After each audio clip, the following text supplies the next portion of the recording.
de presentar la conferencia de incorporación del nuevo miembro titular de la Academia de Ciencias Médicas de Córdoba, profesor doctor Alberto Marangoni.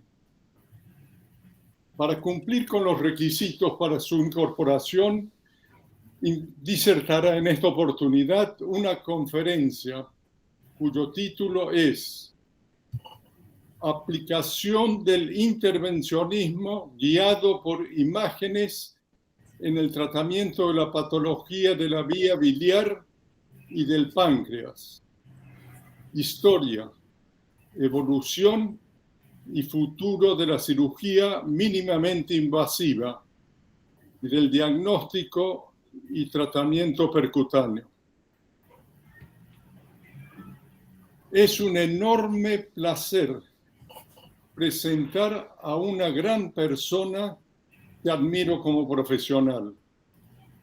El doctor Marangoni egresó como médico cirujano de la Facultad de Medicina de la Universidad Nacional de Córdoba, jefe del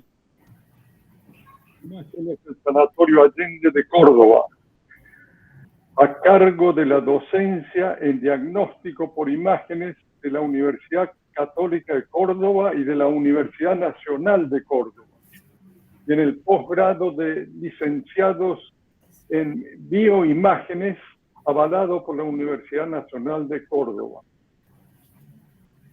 con más de 60.000 exámenes mensuales, incluyendo el intervencionismo por imágenes, a cargo de un equipo de trabajo multidisciplinario que incluye 261 personas, entre médicos, residentes, fellows, pasantes, licenciados y secretarios.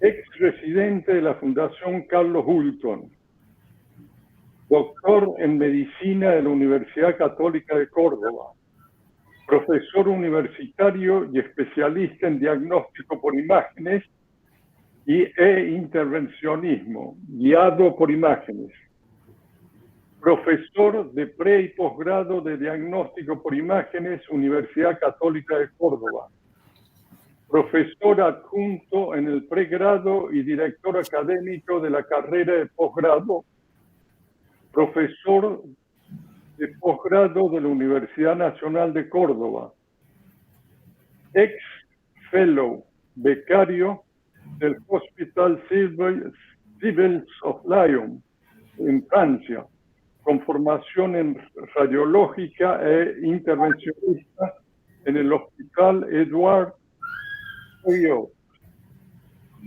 ex-director médico de la Fundación Médica de Río Negro y Neuquén, a partir de lo cual es profesor adjunto de posgrado de la Facultad de Medicina de la Universidad Nacional de La Plata,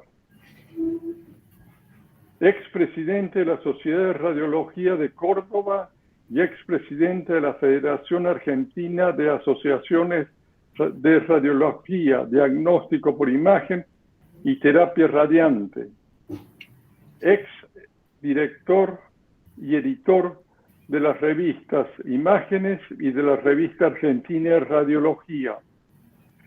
Ha obtenido numerosos premios por trabajos presentados en cursos y congresos. Director de trabajos de tesis doctorales, miembro del Tribunal de Tesis Doctorales y colaborador en numerosas tesis. Participación en 10 protocolos de investigación internacional y uno de ellos como investigador principal. La fortaleza del Departamento de Radiología que dirige el doctor Marangoni está dada por la integración interdisciplinaria, transversal y participativa que se retroalimenta con los integrantes de los departamentos, servicios, laboratorios propios y asociados, incluida la biotecnología e informática, arquitectura hospitalaria, investigación, dirección médica, capacitación y docencia, etc. Volteando paredes y creando puentes para facilitar las conexiones. A nivel universal, todo está interrelacionado, la que debe ser flexible para adaptarse a los cambios por venir, mirando siempre al futuro. Es casi imposible integrar 260 personas del equipo de radiología que trabajan en conexión con los integrantes de 69 servicios y departamentos internos, pero es una prioridad imprescindible. Es responsabilidad de todos cambiar la cultura y la forma de pensar, actuar con innovación colaborativa, donde entre todos, juntos y unidos, se hace la fuerza. Es así hacia donde va la medicina. El futuro pertenece a quienes pueden imaginarlo, diseñarlo y ejecutarlo. La familia, para el doctor Marangoni, fue, es y será lo más importante en su vida. Ellos le dan razón, orgullo y felicidad.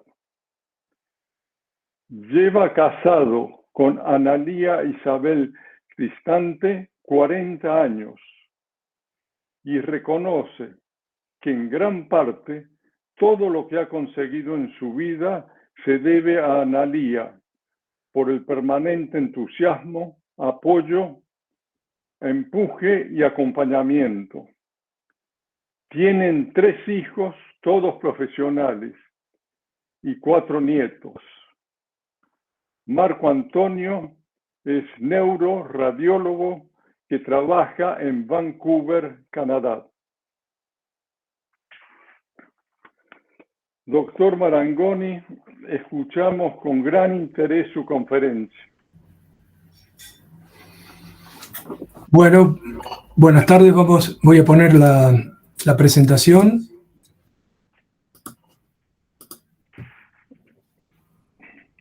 Ahí está. Gracias, estimado doctor Bartolomé, por sus amables palabras y la muy importante presentación que ha hecho sobre mí.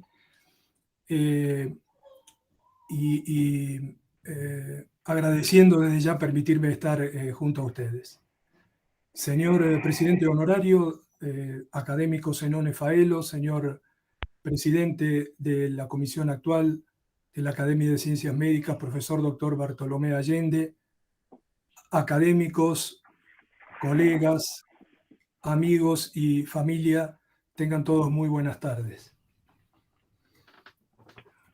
Voy a tratar de explicar en pocos minutos cómo ha evolucionado, hacer un poco de historia sobre el intervencionismo guiado por imágenes para desembocar en el tratamiento de la patología de la vía biliar y del páncreas.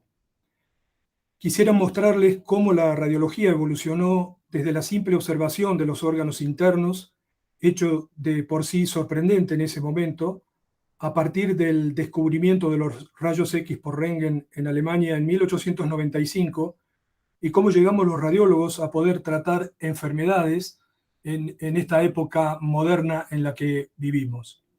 Y llegar por medio de catéteres y de guías a lugares impensables y poder acceder de esa manera a realizar tratamientos verdaderamente efectivos para bien de los pacientes. Doy gracias nuevamente a la Academia de Ciencias Médicas por permitirme estar y declaro que no tengo ningún conflicto de intereses con las imágenes y los elementos que voy a mostrar durante mi presentación. El intervencionismo guiado por imágenes, como lo llamamos actualmente, es también llamado procedimientos intervencionistas o cirugía o intervención mínimamente invasiva para el diagnóstico y tratamiento de las enfermedades.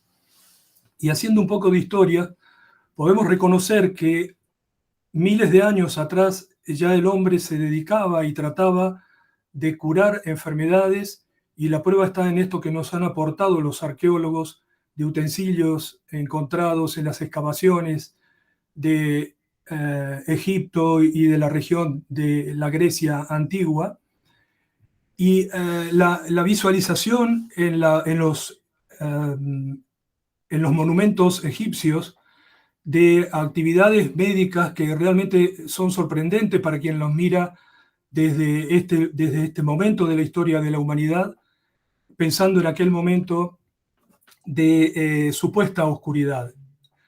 En realidad, desde los primeros pasos de estas civilizaciones muy antiguas, contaban con elementos que trataban de introducirse dentro del organismo para solucionar enfermedades.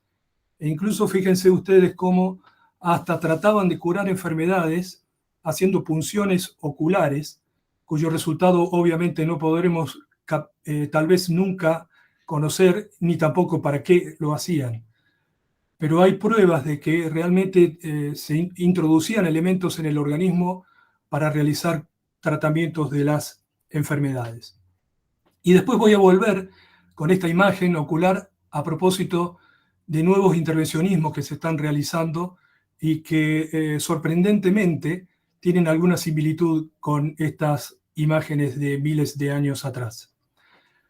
Como decía recién, Wilhelm Röntgen en Alemania, y en este modesto laboratorio descubrió accidentalmente los rayos X, y en 1895 hizo esta primera radiografía que se ve allí, que es la mano de Berta, su esposa, y fue la primera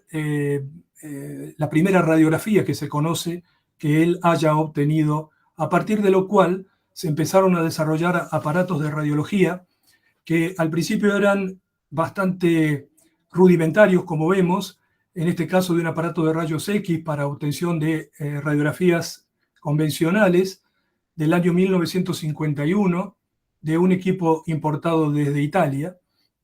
Y observemos la evolución. Si uno se pone a pensar, no han pasado tantos años, y la evolución actual de la radiología nos permite contar con esta tecnología sorprendente.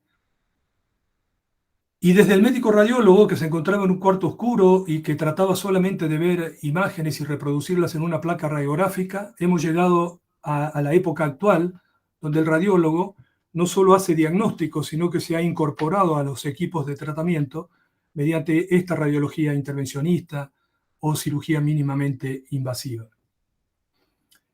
La hemodinamia, lo primero que se empezó a realizar como diagnóstico mediante la introducción de sustancias de contraste en las estructuras vasculares, tuvo su época de comienzo y mayor auge a partir de la década del 70 en el siglo pasado. Para ello se necesitaron utilizar medios de contraste, pero fíjense qué sorprendente que es que un año después, según esta publicación de la Revista Argentina de Radiología, poco menos de un año después de la invención de los rayos X, en 1896, ya pusieron contraste, hecho por cal cinabrio, que era una mezcla de una sustancia de mercurio y petróleo, para tomar una radiografía de las estructuras vasculares arteriales de una mano amputada. Ese fue el primer medio de contraste que se conoce.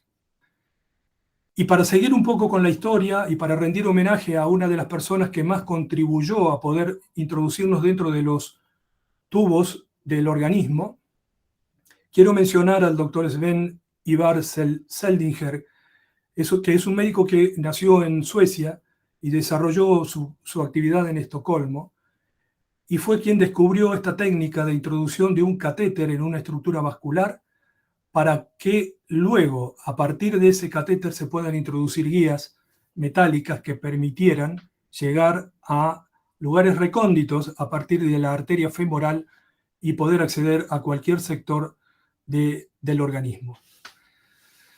La técnica Seldinger uno la puede aplicar haciendo la introducción en una estructura vascular simplemente por palpación del latido o la inspección visual, o también con guía ecográfica que nos ayuda a llegar mejor a esa estructura vascular. Y de esta manera, con esta técnica de Seldinger, un catéter posicionado en la arteria permite introducir esto que se ve aquí, que es una estructura metálica que se denomina vía, y que tienen diferentes espesores para permitir, perdón,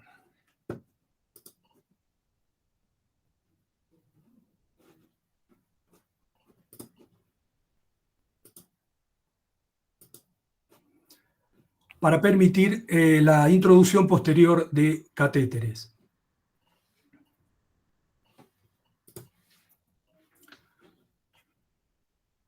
Bueno, un momentito que tuve un problema.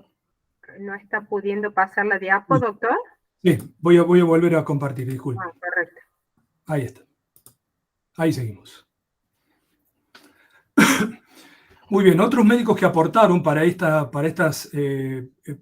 poder acceder al interior del organismo fue el doctor Dotter, profesor de la Universidad de Oregon, y que es considerado el padre de la radiología intervencionista y de la angioplastia, ya que él imaginó no solamente hacer diagnósticos a través de esos catéteres que introducíamos dentro de las arterias, sino también, como vemos en la imagen, en este esquema, realizar dilataciones y colocación de stents. Van Sonnenberg es otro médico radiólogo que desarrolló numerosos catéteres y guías. Él fue profesor de la universidad en Arizona y profesor de la Escuela Médica de Harvard, y ha contribuido enormemente también en la producción de elementos que nos permitieron ingresar al organismo por medio de catéteres. Y una especial mención a un médico argentino, el doctor Horacio D'Agostino, que actualmente trabaja en la Universidad de Luisiana, quien ha sido también generador de múltiples catéteres y guías que nos ayudan a diario en la introducción de sustancias dentro de estructuras tubulares, particularmente de la vía biliar, con estos dispositivos que se llaman justamente introductores de D'Agostino y que, como les dije, usamos a diario. De esta manera, las salas de radiología y de tomografía computada se han convertido en verdaderos quirófanos en las que un equipo multidisciplinario, requiriendo de una aparatología adecuada, puede efectuar todos estos tipos de acciones y exámenes para curar enfermedades. Se requiere de una aparatología adecuada para cada proceso: radiografía, radioscopía, ultrasonografía, tomografía computada, angiógrafos, arco en C para cirugía, endoscopios, etc. Estas áreas de trabajo son adaptadas como mini quirófanos y debe ser realizado por profesionales capacitados y siempre formar parte de un equipo multidisciplinario que cuenta con un médico radiólogo que tenga experiencia en intervencionismo, licenciados en bioimágenes capacitados para tal, y a quienes capacitamos personalmente en nuestro departamento de radiología, residentes del último año de entrenamiento que están haciendo diagnóstico por imágenes, anestesiólogos, cirujanos de abdomen, tórax, urológicos, los laboratorios y el aporte indispensable de la anatomía patológica para el diagnóstico etiológico de algunos tumores y en el caso del laboratorio para el análisis de las muestras obtenidas en colecciones abscedadas, por ejemplo. Y siempre realizando decisión determinada por equipos multidisciplinarios compuestos por los cirujanos que mencioné, terapistas, oncólogos, clínicos, infectólogos, y debe ser un procedimiento que tienda a tener la máxima eficacia con el menor riesgo posible y con un activo seguimiento posterior en caso de que queden catéteres posicionados en el organismo del paciente.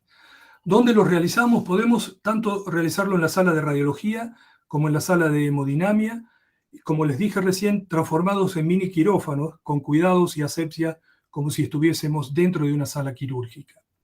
Y utilizamos múltiples catéteres, doy solo el ejemplo de algunos de ellos: catéteres rectos, catéteres que tienen una curva, que se llaman pigtail o cola de chancho, y catéteres de punción directa, como vemos aquí a la derecha, con una aguja que permite introducir directamente el catéter sin utilizar la técnica Seldinger. Y sabemos cómo utilizar cada catéter dependiendo del lugar que queramos drenar en algunos casos, y también qué seguridad tiene cada uno de ellos. El catéter pigtail tiene mayor seguridad que los catéteres rectos por el hecho de que esta flexibilidad que tiene para formarlo y transformarlo en su extremo distal en una estructura redonda hace que quede fijado y sea más difícil que se salga accidentalmente que un catéter de recto que tiene una seguridad intermedia. Esta cirugía llamada mínimamente invasiva corresponde a diferentes procedimientos, desde los procedimientos diagnósticos por biopsias percutáneas, aspiraciones de líquidos para diagnóstico y tratamiento, biopsias endocavitarias a través del recto para la próstata y a través vaginal para las biopsias ginecológicas, como también los estudios por hemodinamia y angiografía, y los tratamientos percutáneos que nos permiten realizar drenajes de la vía biliar, nefrostomía, colecistostomía, drenajes de abscesos pericárdicos, pleurales, extracción de cálculos, colocación de stents, bueno, una gran cantidad de procedimientos que podemos realizar actualmente. Y para aquellos pacientes que necesitan cuidados complementarios, la realización de gastrostomía percutánea para la alimentación a través de catéteres colocados por vía transabdominal hacia el estómago, la colocación de sondas y tubos y de gastroyeyunotomía forman parte de esta particularidad del intervencionismo. Las punciones percutáneas pueden ser guiadas por ecografía, tomografía computada, algunas veces y en algunos casos por radiología, y deben ser utilizadas de acuerdo al profesional que lo realiza con el método que se sienta más confiado. Generalmente la tomografía computada nos brinda la oportunidad de ver los órganos vecinos y poder acceder en estos accesos difíciles, por ejemplo, para realizar una biopsia de una lesión de la cabeza del páncreas. Fíjense que cerca que pasamos de la vena mesentérica superior, pero en realidad con bastante seguridad porque estamos viendo el trayecto de la aguja, la lesión y la estructura vascular. Esto es más fácil, la que vemos aquí a la derecha ahora, porque es una masa más grande, una masa cefálica pancreática, pero que se acerca más a la pared abdominal, un paciente más delgado, entonces hacemos un poco más segura esta adquisición de muestra biópsica. Una punción de un nódulo pequeño que se encuentra detrás de una costilla puede ser, de alguna manera, buscar la posibilidad de pasar por arriba o por debajo de la costilla y acceder en forma segura también a los nódulos para realizar punciones aspirativas o de corte. O cuando tenemos estas lesiones pegadas a la columna vertebral en el mediastino, allí vemos una lesión que provoca una erosión del cuerpo vertebral. Utilizamos o llamamos a nuestros colegas que hacen las biopsias osteoarticulares y utilizando agujas que perforan el hueso, llegamos hasta la lesión y luego agregamos una aguja de tipo corte que se llama TrueCut para realizar varias tomas de biopsia con seguridad y sin dañar ninguna estructura vascular. Allí está el introductor inicial que ha atravesado el hueso y ahí está la aguja que toma la muestra de la biopsia. En la pancreatitis aguda hacemos muchos procedimientos cuando se tratan de pancreatitis necrohemorrágica, como la que estamos viendo en la imagen de la izquierda, donde el páncreas está prácticamente en forma completa, reemplazado por líquido y burbujas de aire, como se ven allí. Hay ascitis pancreática y hay un absceso, como se ve en la imagen de la derecha, un poco más alejado del páncreas, esto ya no en el páncreas, sino en el flanco izquierdo.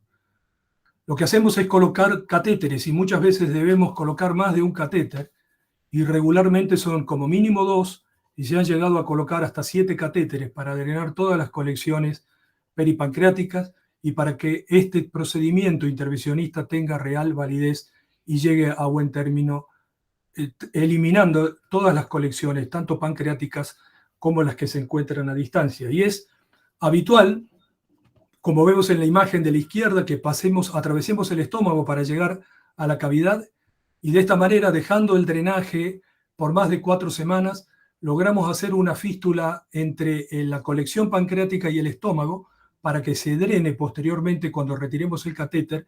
Si queda algún líquido residual, se drene directamente al estómago, similar a lo que hace el endoscopista cuando comunica un pseudoquiste con la pared, con la cavidad gástrica. En la imagen de arriba, a la derecha, Vemos también la colocación de un catéter retrocefálico para drenar la colección que estaba por detrás del páncreas y por delante de la vena cava inferior, pero vean con qué seguridad podemos llegar al lugar sin dañar a la estructura vascular adyacente. Y aquí un catéter caudal para el drenaje de la colección que se encontraba en la cola del páncreas. Allí podemos ver que introducimos medio de contraste para certificar que estamos en las colecciones verdaderamente y que no estamos por fuera, para que el drenaje sea realmente efectivo. Y luego llevamos a los pacientes en los sucesivos controles, a veces a las salas de radiología, y podemos ver cómo en este paciente hemos colocado 4 catéteres para el drenaje de sus colecciones pancreáticas. Así quedan los catéteres en la piel, por fuera de la piel del paciente y conectado a las bolsas, por supuesto, colectoras. Y este es el material que sale. A veces sale material necrótico, rojizo, como vemos en las tubuladuras, o como vemos en la jeringa, material purulento que obviamente enviamos para su análisis bacteriológico. Y luego hacemos controles, lavados muy frecuentes, 2 o 3 veces diarias. A veces les enseñamos a los familiares, si el paciente se va a su domicilio, para que aprendan a lavar con solución fisiológica, con los cuidados de asepsia. Y vamos haciendo los lavados hasta que, si les pongo aquí a la izquierda para que vean cómo estaba al principio esta colección y cómo ha quedado ahora, es decir, ha disminuido completamente y prácticamente después de varias semanas se ha limpiado casi toda la cavidad. Incluso, como les muestro ahí a la derecha, la colección que se encontraba en el flanco izquierdo a la altura de la fosa ilíaca, que también ha desaparecido. El alta de este paciente fue 72 días después de colocar los 4 catéteres, y así es como se va el paciente con sus orificios tapados, simplemente con una gasa, y en pocos días esto quedará como un recuerdo solamente, y se ha podido solucionar un problema de una enfermedad grave como es la complicación de una pancreatitis necrohemorrágica. Y si nos acordamos del pasado, lo que debíamos hacer antes, cuando había pancreatitis aguda y los pacientes presentaban su abdomen de esta manera, se hacían cirugías muchas veces que se dejaban el abdomen abierto y contenido para realizar lavados diarios, pero era lo que había, ¿verdad? No había evolucionado todavía toda esta tecnología que nos permitió generar estos tratamientos, evitando mayor morbilidad en los pacientes. Y también, en algunas condiciones, cuando no se resuelven con los catéteres, estas vías de acceso nos pueden posibilitar colocar stents metálicos en el orificio de entrada o plásticos, como vemos allá arriba a la derecha, y de esa manera hacer con endoscopios de fino calibre lavados de las cavidades un poco más efectivos y obtener todo este material necrótico que se encuentra normalmente en el páncreas en este tipo de patología. Entonces vamos a entrar un poco rápidamente a la historia de la vía biliar, y yo recuerdo que, como pertenezco al siglo pasado, a las últimas décadas del siglo pasado, en el inicio de mi actividad radiológica, recuerdo los malabares que hacíamos para poder llegar a ver a la vía biliar, inventando todo tipo de medios de contraste que nos posibilitaban hacer esto que vemos allí a la derecha, y que es ver pobremente, aunque para ese momento era extraordinariamente bueno, ver a la vesícula biliar, comparado con la visualización por resonancia magnética que tenemos hoy, sin introducir ningún medio de contraste y aprovechando solamente la capacidad de movimiento de los líquidos que nos permite la resonancia magnética, y obtenemos de esa manera en 12 segundos una visualización espectacular de la vesícula, de todos sus componentes, del cuello vesicular, del cístico y de toda la vía biliar intra y extrahepática, como así también del Wirsung. Y de esa manera detectar litiasis vesicular y litiasis coledociana ahí en amarillo, señalado con la flecha amarilla.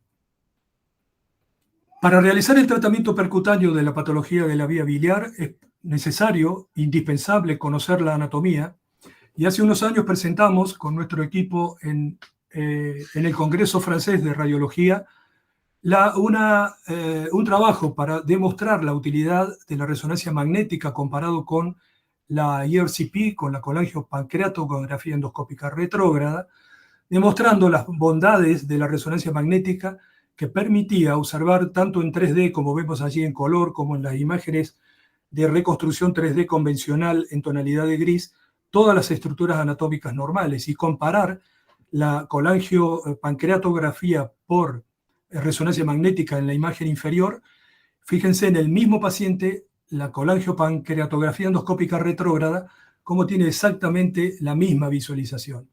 Esta técnica, que se consideraba gold estándar con los comienzos de la resonancia magnética y su colangiografía, era necesario confirmar que la resonancia tenía valor y mostraba lo mismo.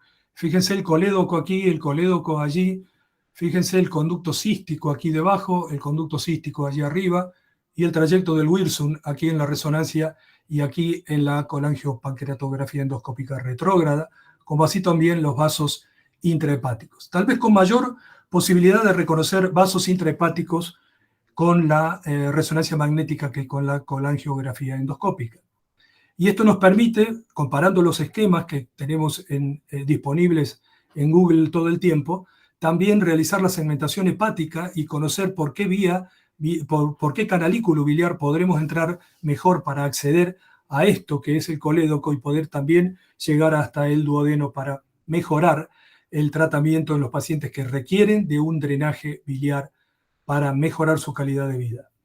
Y también reconocer las estructuras que pueden simular estenosis, como esta que está marcada con la flecha blanca, que no son en realidad patológicas y que corresponden a cruces vasculares, en este caso de una rama de la arteria hepática en el ilio que comprime y da esa imagen de pseudoobstrucción a nivel de la unión del hepático con el colédoco. Quiero mostrarles ahora un poco de mi experiencia personal a partir de nuestra base de datos. Entre los años 1996 y 2022 hemos realizado más de 15.000 pacientes entre todos los estudios intervencionistas como comprendiendo biopsias percutáneas, drenajes aspirativos, colocación de estena, alcoholización anestésica, tratamientos con radiofrecuencia y termoablación, tratamientos vasculares, etc. Y dentro precisamente del intervencionismo biliar para drenaje de la vía biliar, intra y extrahepática y pancreático, hemos recopilado un total de 512 pacientes. Como mostró recién el doctor Bartolomé Allende, yo me formé, tuve la oportunidad de hacer un fellow durante los años 1988 y 89 en la ciudad de Lyon, en Francia. Este es mi profesor, el doctor Pierre Bret, que me enseñó mucho sobre la radiología gastrointestinal. Y posteriormente él se jubiló cuando yo estaba allí haciendo el fellow, y tuve como profesor al doctor Pierre-Jean Ballet, que fue quien me introdujo en el apasionante mundo del tratamiento intervencionista de la vía biliar. Y aquí les muestro una foto de parte de la gente que tengo conmigo en estos momentos. Hay staff y muchos residentes. Y a partir de ese momento de que yo tuve la oportunidad de estar en Francia, comprendí que de alguna manera yo tenía que enseñar y devolver lo que se me había permitido, que era poder acceder a ese mundo tan maravilloso europeo en ese momento, que estaba con grandes avances, muy superiores a lo que podíamos ver en nuestro país. Y me propuse continuar con la enseñanza y con el aprendizaje, y fue la meta que tuve durante toda mi vida radiológica posterior. Y de esta manera descubrí, investigando en mi pasado, que he participado en la formación de 85 residentes de nuestro país, más de la mitad de los cuales tuvieron la oportunidad de efectuar algún fellow o alguna pasantía en el exterior, generalmente de entre 6 y 1 año de duración, o a veces más, en Francia, en España, en Estados Unidos, en Chile y en Brasil. 15 de estos médicos que hemos formado se encuentran trabajando en estos momentos en nuestro servicio. También tuve oportunidad de poder recibir a 5 residentes de otros países latinoamericanos cercanos a nosotros que formaron y terminaron su formación en nuestro servicio. Y además más de 70 residentes de nuestra especialidad, pero fundamentalmente de otras especialidades que necesitan hacer la pasantía de un par de meses en diagnóstico por imágenes para completar su formación según los dictados de la CONEAU, que obliga a la mayoría de las especialidades a hacer una pasantía por diagnóstico por imágenes. Y continuando con la experiencia personal y para mostrarles la cantidad de procedimientos que se realizan desde hace un par de décadas en nuestro país y particularmente en nuestra ciudad, he realizado aproximadamente 4.000 pacientes de biopsias prostáticas, un total de 626 pacientes de biopsias pulmonares y un total de 991 pacientes de punciones y tratamientos hepáticos. Un procedimiento que nos parece muy importante en el caso de la necesidad de alimentar a los pacientes es la gastrostomía percutánea, de la cual hemos realizado 318 pacientes. Este procedimiento comienza con la introducción de 3 puntos que pueden ver en la imagen gris de la derecha, que hay 3 imágenes metálicas lineales paralelas a la columna vertebral, y cómo se ve endoscópicamente. Estos son puntos que hacemos en la piel y atravesando el estómago para traer la cara anterior del estómago y pegarla a la pared abdominal para que luego la gastrostomía no se transforme en una fístula que caiga a la cavidad peritoneal. Tenemos que unir el estómago a la pared abdominal.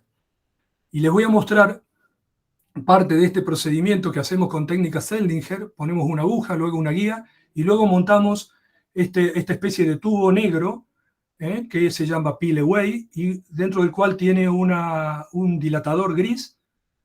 Ahí ven cómo colocamos en el orificio que hicimos entre los 3 puntos.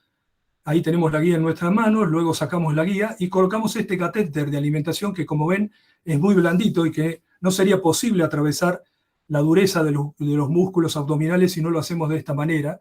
Y luego ese tubo negro se pela de esa manera, por eso se llama Peel Away, y el tubo, ese catéter blando, queda correctamente en posición. Ahí estamos inflando un balón que se ve en la imagen de la derecha. Ese balón está en el extremo del catéter, lo retiramos hacia la pared abdominal y ahí queda fijo y luego pasamos medio de contraste para asegurarnos que no haya fístula. Este catéter retraído hacia la pared nos ayuda a hacer la gastropexia, que la pared del estómago se pegue a la pared abdominal. Así es como queda el catéter posteriormente en la pared del abdomen para su alimentación. Les voy a mostrar entonces ahora la parte principal que quería demostrarles sobre la utilización de los catéteres para el drenaje biliar. Por supuesto que estamos siempre atentos a los dictados de las sociedades internacionales de intervencionismo radiológico, como también a la Sociedad Argentina de Radiología Intervencionista, y atentos a las publicaciones y a las guías estándares que nos indican continuamente las novedades y la realización de los estudios de manera más segura para optimizar la utilidad y el rápido tratamiento. En este artículo del año 2020 nos indican cuáles son las indicaciones del intervencionismo biliar, que es la colocación de catéteres para mejorar la bilirrubinemia en el paciente, por ejemplo, previo a la quimioterapia, ya que un valor alto de bilirrubina impide iniciar los tratamientos en los pacientes oncológicos. El manejo de casos complejos, por ejemplo, realizar colecistostomías en pacientes que no están en condiciones de ser llevados a cirugía para realizar la extracción de la vesícula biliar. La colocación de stent biliar y duodenal, la remoción de cálculos de la vía biliar, el tratamiento de las estenosis iatrogénicas y la ayuda cuando se producen alteraciones secundarias al trasplante hepático. Y sabemos que la intervención biliar debe ser realizada por etapas. Muchas veces tenemos que dejar catéteres externos solamente en casos de obstrucciones o de colangitis y esperar algunos días, a veces 7 días o 10 días para que la descompresión de la vía biliar deje de generar efectos inflamatorios, además de la obstrucción ya existente en el paciente, y de esa manera podemos atravesar las obstrucciones y colocar un catéter interno y externo. También cuando se tratan de estenosis biliares benignas, tenemos que realizar varios procedimientos, a veces muchas sesiones, de dilatación con balones hasta lograr el objetivo y poder dar de alta a los pacientes. Los desafíos cuando hacemos este tipo de procedimientos son paliativos, curativos, y siempre deben ser realizados por etapas como les acabo de mencionar. Todas estas, no me voy a detener, pero todas estas son indicaciones. La tabla 1 de la izquierda para la realización de colangiografía transhepática y colocación de drenajes y la tabla 2 para la colecistectomía percutánea. Y ahí marqué en rojo los logros positivos desde el punto de vista técnico y clínico de estos procedimientos en una revisión multicéntrica que realizaron en esta publicación. Realmente, como pueden ver, los porcentajes de resultados exitosos son importantes. Pero también hay que tener en cuenta que tenemos complicaciones. Afortunadamente las complicaciones mayores no son muy importantes y generalmente logramos tener una buena correlación con las complicaciones que nos muestran, por ejemplo, en este trabajo. Hemos tenido complicaciones mayores, menores, muerte en 2 pacientes, y esto directamente referido a la muerte mientras estábamos haciendo el procedimiento, lamentablemente, pero que se trataban de 2 pacientes que estaban en muy malas condiciones y realmente intentamos un salvataje para poder mejorarle solamente los últimos días de su vida, pero bueno, son situaciones que ocurren también. Sepsis, pancreatitis aguda, hemorragia, salidas accidentales del catéter que nos obligaban a veces menos de 24 horas posteriores al procedimiento a volver a colocarlo, pérdida de bilis, pericatéter. Bueno, son todas complicaciones que es bueno mostrarlas también porque también tenemos que conocerlas y tratar y saber cómo solucionarlas. Fíjense que la incidencia y mortalidad del cáncer del tracto biliar no es menospreciable en todo el mundo, pero particularmente en Argentina, Brasil y Chile, con los que nos podemos comparar, fíjense la incidencia por 100.000 de cánceres de este sector del organismo por 100.000 personas es de 3,86 en Argentina, 2,73 en Brasil y 12,42 en Chile. Y aquí debajo tenemos los diferentes tipos de cánceres que afectan a la patología de la vía biliar. En verde están los cánceres de la vía biliar, los colangiocarcinomas, perdón, los colangiocarcinomas y el cáncer de la vesícula biliar. Fíjense en Chile la incidencia que tiene ese color verde, ¿no? El drenaje biliar puede ser externo, como les dije, o interno y externo. Se pueden colocar stent y se pueden hacer dilataciones con balón. Y las salas a utilizar depende de lo que esté disponible. Fundamentalmente lo realizamos en las salas de radiología o hemodinamia y con la guía de la aparatología que tengamos también más disponible. Voy a mostrar cómo, en un pequeño video y rápido cómo se produce, cómo son los catéteres de drenaje biliar y cuál es la técnica que utilizamos para colocar drenajes biliares internos y externos. Este es un catéter pigtail o cola de chancho que queda así formado cuando lo introducimos en el organismo y no podemos dejar un drenaje interno, solamente externo.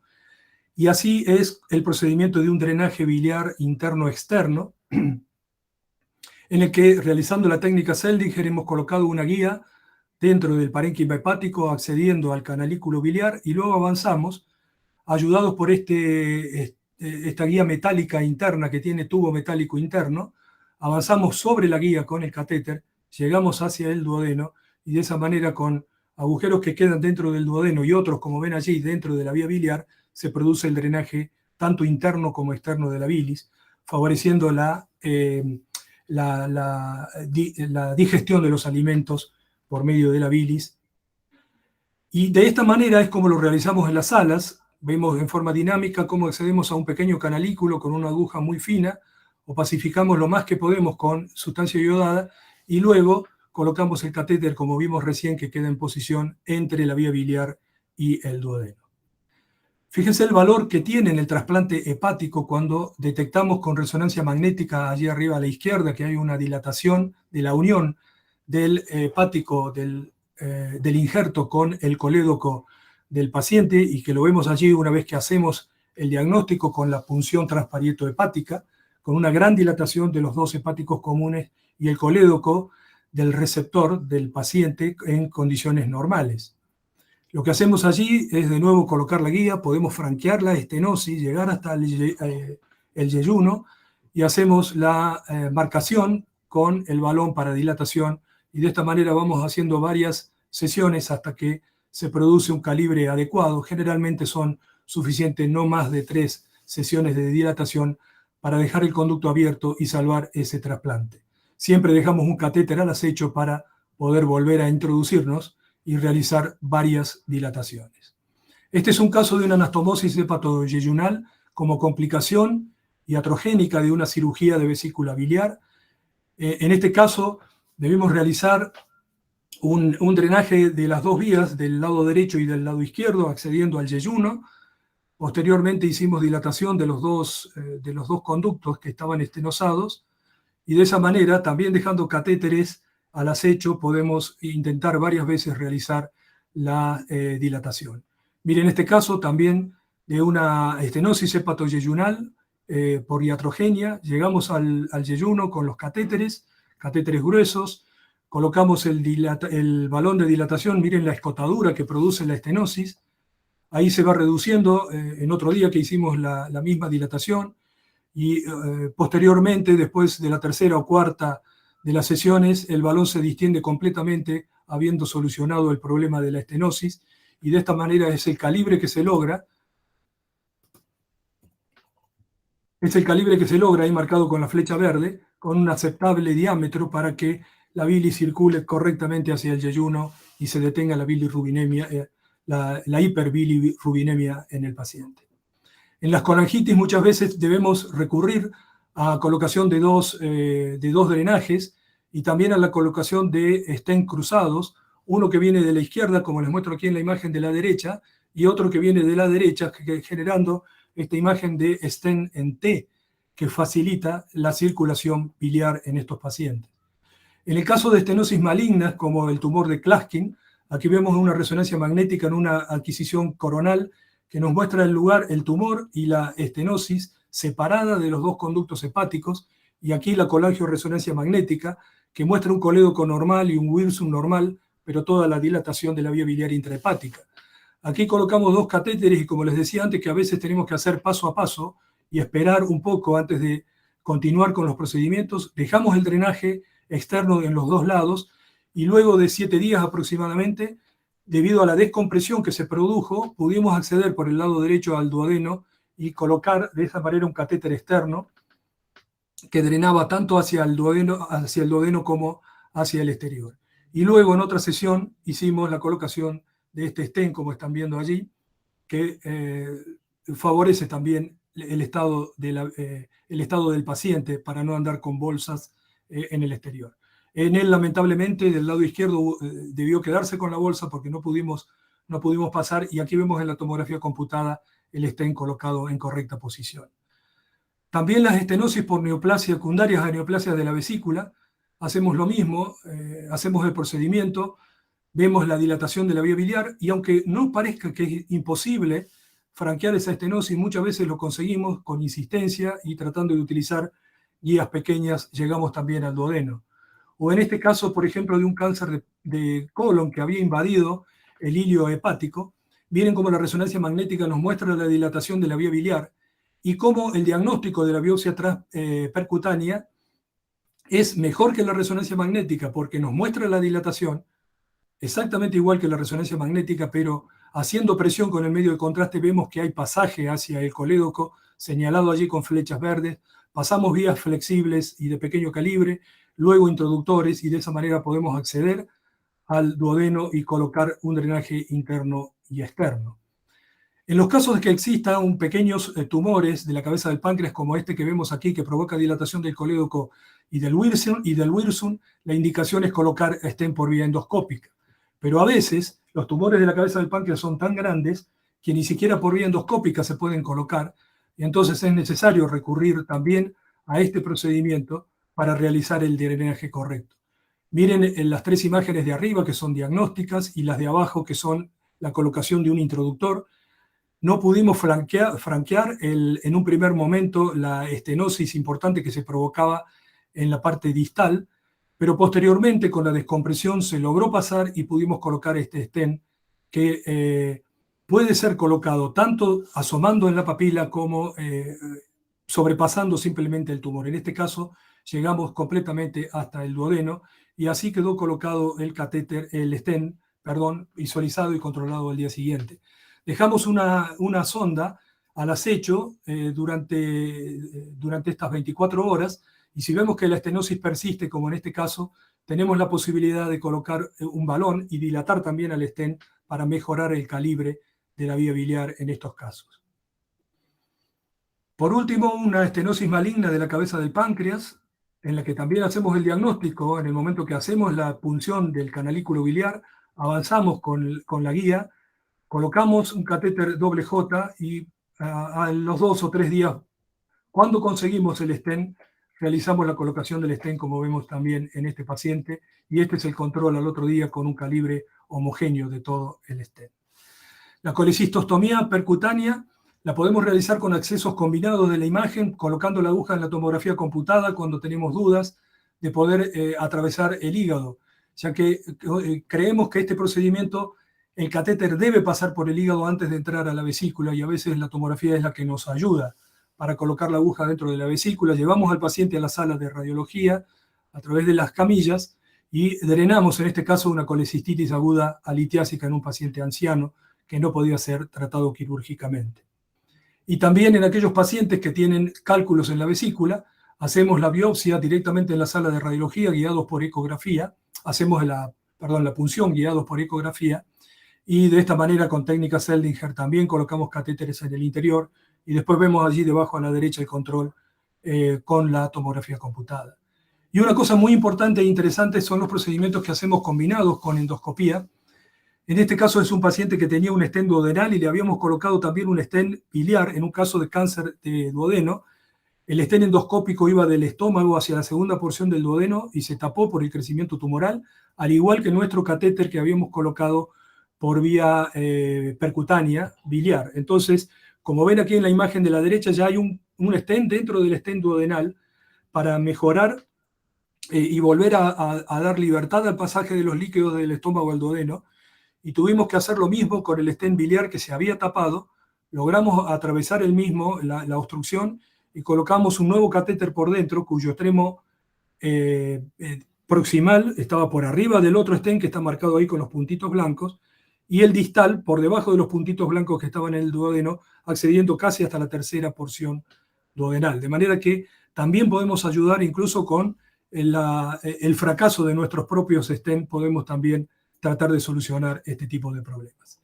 Y quiero tomarme 5 minutos para hablarles del futuro, agradeciendo al doctor Mariano Jiménez que me facilitó estos fabulosos videos que nos muestran cómo en la actualidad él está trabajando en Estrasburgo y en Buenos Aires, y cómo se puede observar y cómo va a ser a través de la inteligencia artificial nuestro futuro como intervencionistas, permitiendo, como está marcando ahí el doctor, a través de la ecografía ver en tridimensión la imagen del sector del hígado al que queremos acceder, a través de una aguja para hacer una biopsia de ese nódulo verde que vemos allí, o para introducir la aguja dentro de los canalículos biliares que se ven en blanco en ese esquema tridimensional.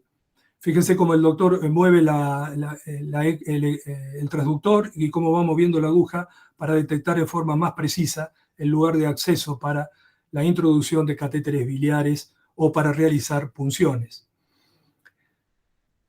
Al mismo tiempo, existe ahora la posibilidad de observar en las pantallas, por también la ayuda de la inteligencia artificial, la colocación de agujas para tratar ese tumor que se ve en la punta de la aguja por medio de termoablación o de radiofrecuencia, ayudándonos muchísimo con esta visualización panorámica y en 3D de la reproducción de las imágenes que estamos realizando. Y también observen cómo se puede hacer estudios concomitantes con los endoscopistas, y también esta inteligencia artificial que por medio de los visualizadores oculares, el doctor está allí enseñando a hacer procedimientos de manera virtual, ¿no? Todo a través de computadoras y de estos visualizadores. Y por último, cómo puede, estando él en Estrasburgo o estando en Buenos Aires, transmitir imágenes y ayudar y aconsejar a cómo realizar los procedimientos. Todo esto es algo que estará con nosotros en el futuro muy próximo. El procedimiento combinado con endosonografía en la actualidad es muy importante también, y aquí agradezco a la doctora Jacquelina Gobelet que me facilitó estas imágenes, en las que vemos ecografías hechas con un endosonógrafo, o sea, un endoscopio con ecografía. El círculo verde acá nos muestra un tumor en la cabeza del páncreas que está medido, y aquí vemos la endoscopía y la toma biopsia señalada aquí con flechas. Esta es la aguja, esa línea blanca es la aguja que toma una biopsia del páncreas. Y además tiene la posibilidad de colocar el stent y hacer el tratamiento, además de la toma de la biopsia, en forma bastante más segura que la que podemos hacer nosotros por vía percutánea. Entonces, las obstrucciones bajas, como les dije, son tratadas por endoscopía por medio de estos stent de tipo plástico. Contamos en la actualidad también, ya está empezando a usarse en nuestro centro el Spyglass, que es una especie de endoscopio de muy fino calibre que permite acceder al colédoco, como ven ahí en el esquema arriba a la izquierda, y aquí debajo a la derecha permitir el tratamiento directo de cálculos y la toma de biopsias de tumores. Ustedes saben que tantas veces es difícil tener precisamente el diagnóstico anatomopatológico de los colangiocarcinomas porque no tenemos forma de acceder a una biopsia. Bueno, ahora con esto se puede en forma fantástica obtener, y esto ayuda mucho también al tratamiento por los oncólogos. Y quiero finalizar con un procedimiento que les voy a contar de dónde proviene y que me llena de orgullo, por supuesto, y ya van a saber por qué, que es el tratamiento de una fístula arteriovenosa carótido cavernosa, realizado en el departamento de hemodinamia con un sistema que se llama ExpertCT, para tratar una fístula carotidia que les voy a mostrar ahora, que está allí, y que generaba estas estructuras venosas y un gran exoftalmo en el ojo izquierdo de una paciente que lo tenía en forma crónica, con cefaleas y con alteración de la visión, y que, al cual no se le podía realizar la embolización debido a una obstrucción del seno petroso inferior y de la vena oftálmica, de manera que había que buscar inventar algo para poder llegar a esa malformación y poder obstruirla con algún elemento para terminar con la circulación que tenía. De esta manera, ahí están ejemplificando cómo hicieron. Entraron por debajo del globo ocular, a través del piso, dentro de la órbita, ¿no? Por el borde inferior de la órbita. Ahí está mostrado cómo lo realizaron para llegar a ese lugar. Colocar un catéter, que es ese catéter largo que estamos viendo allí con la aguja. Aquí están las jeringas que mezclan el material que utilizaron para la embolización, que se llama Onyx. Y aquí vemos cómo realizaron la punción con una aguja fina, atravesando la órbita, es decir, que pasaron por debajo del músculo recto inferior de la órbita. Y allí vemos cómo está el catéter colocado en la paciente.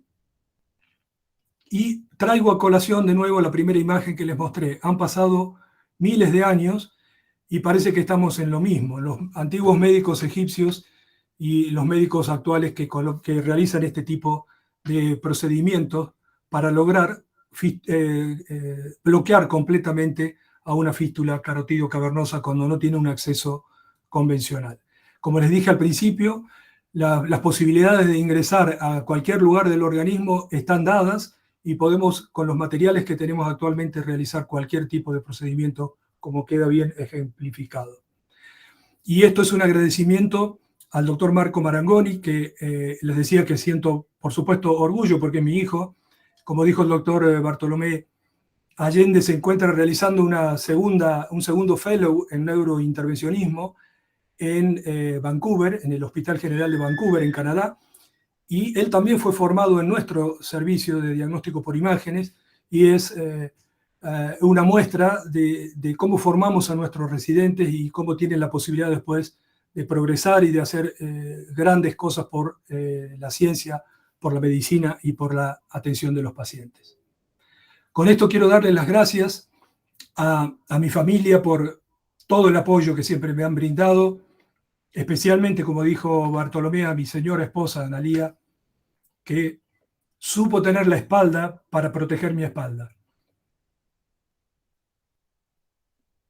A mis profesores queridos y amados que me enseñaron tanto, a mis colaboradores y colegas en esta profesión, porque sin ellos no podría hacer todo lo que hago y seguir aprendiendo y trabajando junto a ellos, a mis residentes a quienes les debo mucho. No solamente les enseño, sino que aprendo con ellos, y cuando se van al exterior y vuelven, nos traen muchas cosas nuevas y por lo tanto son parte fundamental de mi vida radiológica. A mis licenciados en bioimágenes, que son nuestras manos derechas, la mano derecha de los radiólogos, tanto en el diagnóstico como en el trabajo a nuestro lado cuando hacemos estos procedimientos, a los pacientes que confían en nosotros, y a la Academia de Medicina que me ha permitido formar parte de este grupo de maravillosas personas, de científicos, de investigadores, y a los que realmente, por lo que me siento muy orgulloso y honrado de pertenecer. Y espero merecerlo, y les vuelvo a agradecer por permitirme estar con ustedes.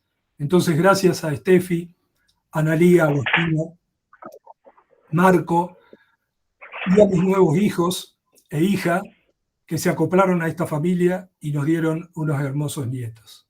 Muchísimas gracias por vuestra amable atención. Alberto, muchísimas gracias por la excelente presentación. Realmente la imaginación no tiene límite y la innovación colaborativa tampoco tiene límite. Realmente lo que nos has enseñado es algo muy importante. Ahora el doctor Marangoni va a contestar o va a responder algunas preguntas. El que tenga interés, que levante las manos.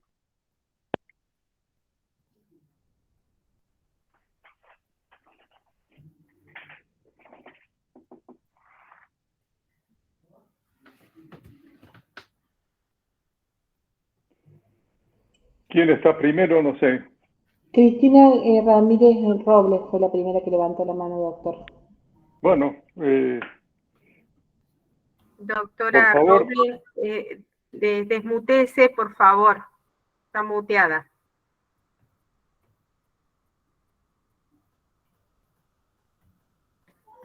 Bueno.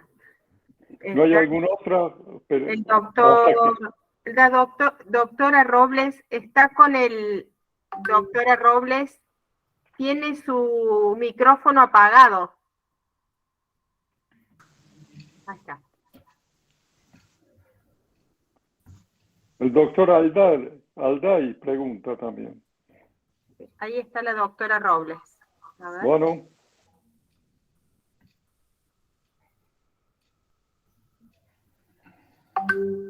Bueno, parece que no se puede desmutear. El doctor Nicolás Mercado. ¿Qué tal, doctor Marangoni? ¿Cómo le va? Alberto, desde Hola, Tucumán. Hola Nicolás, ¿cómo estás? Un gusto de escucharte y verte. Esta hermosa conferencia que ha dictado y en los nuevos avances que nos abren los ojos hacia el futuro cercano e inmediato. Como siempre, Alberto, muchísimas felicitaciones por tu calidad y calidez humana, además de transmitir la experiencia que tienes.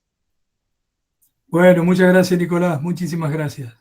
Abrazo grande. Igualmente. Doctora Robles, haga su pregunta de una vez. Lo que es que está muteada, doctora. ¿No será que la tiene que usted desmutear? No, ¿No se desmutea cada uno, sí. Toque el icono del micrófono y así se desmutea.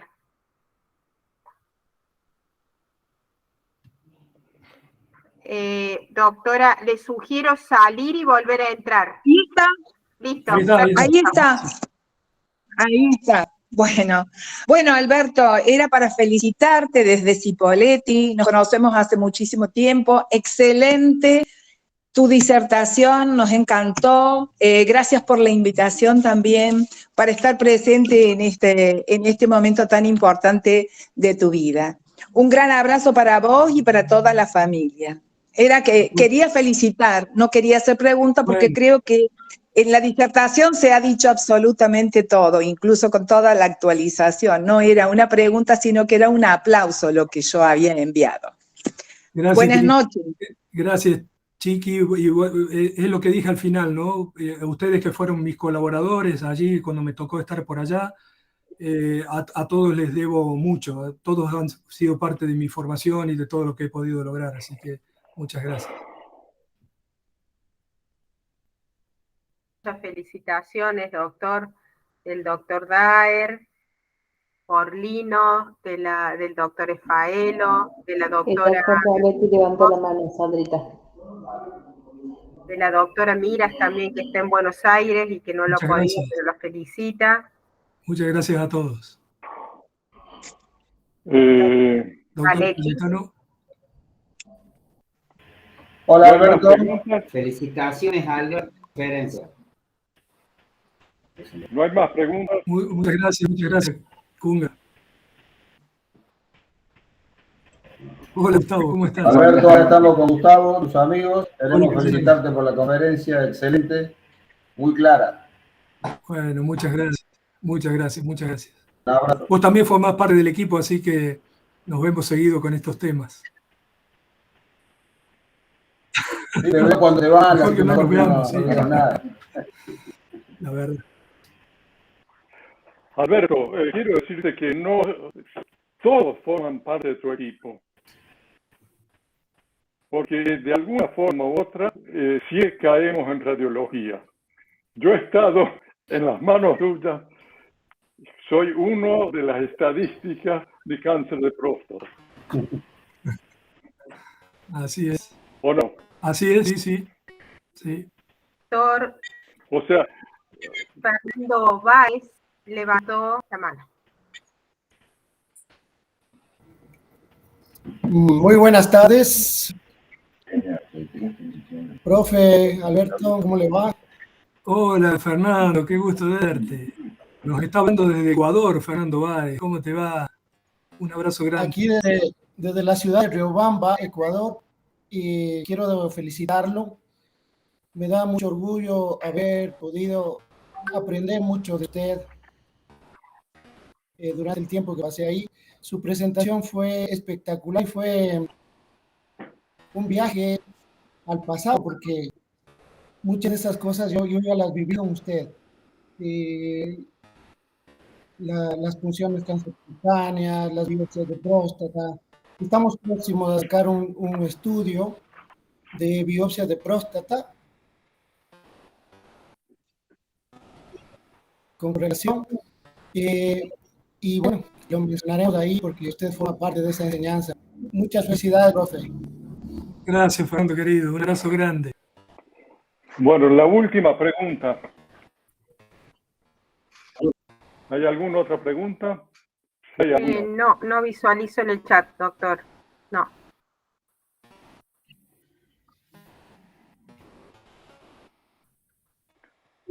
Perdón, dirección de imágenes médicas, Borelli, levantó la mano. Hola Alberto, quiero felicitarte y mandarte un gran saludo, y un saludo para todos, y acá desde Comodoro Rivadavia, un residente del doctor Alberto Parangoni. Gracias, Ex-residente. Ex-residente. Y también que También se formó pasé en por Sanatorio Ende. Un abrazo grande. Pasó por el sanatorio, formación en Francia, ¿no? Y ahora un eximio radiólogo. Un abrazo grande, Carlita. Muchos saludos. ¿No hay más preguntas? No, doctor. No. Muchas gracias, académico Alberto Marangoni, por compartir con nosotros sus pensamientos, su vasta y actualizada experiencia y su imaginación para solucionar casos muy difíciles. Sobre el tema especialmente de aplicación del intervencionismo guiado por imágenes en el tratamiento de la patología de la vía biliar y del páncreas. En una forma actualizada, mirando al futuro y en una forma muy simple y clara, que parece que es fácil, pero se necesita mucha experiencia y muchas horas de trabajo. Fue un placer escucharlo. Reciba en forma virtual este certificado que lo acredita como nuevo miembro titular de la Academia de Ciencias Médicas. Académico Marangoni, un muy fuerte abrazo. Muchas gracias, profesor Bartolomé, y gracias a la Academia por permitirme formar parte y estar con semejantes profesionales. Muchísimas gracias. Y pido disculpas por el problema que tuve al principio para conectar. Muy buenas tardes. Hasta luego a todos. Gracias. Buenas tardes. Buenas tardes a todos.